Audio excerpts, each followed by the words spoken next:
The program mode is the mode that I use most of the time for just about every scene. This camera, unlike many other cameras with the scene modes, it does have about 24 different scene modes, which are great. Each optimizes the camera for a different scene, and within some scene modes, you even have access to things like white balance.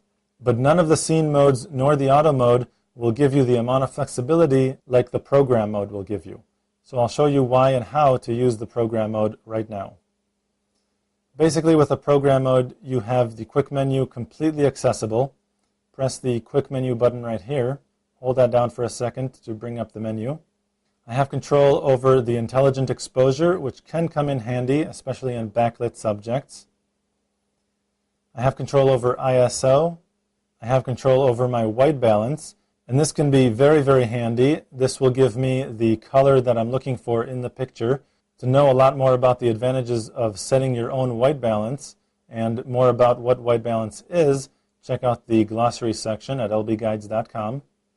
I can also change my focus point, which can be very nice. I can choose a very small focus point if I'm shooting a macro, or I can even have face detect and tracking if I want to lock the focus on a certain target and then reposition the camera. Normally, however, I really don't choose any of these. I just stick to the standard area focus. I can change my metering, which this can come in very handy for backlit subjects.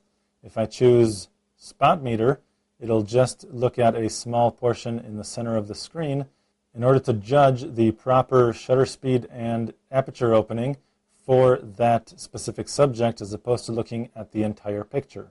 So this can also come in very, very handy. The other thing you have access to in the quick mode are these different film modes. And normally I just go with standard because this is something that I like to play with in the computer later on.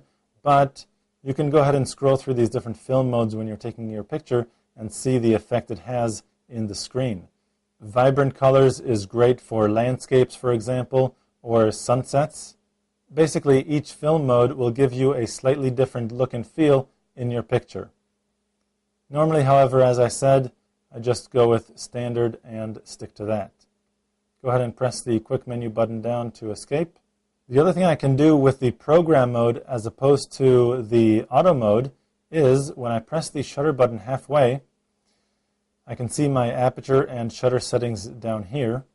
And when I release the shutter button, you'll notice the values have a yellow square around them, which means I can use my quick menu joystick to push or pull, or basically just change these values to different settings while maintaining a balanced exposure.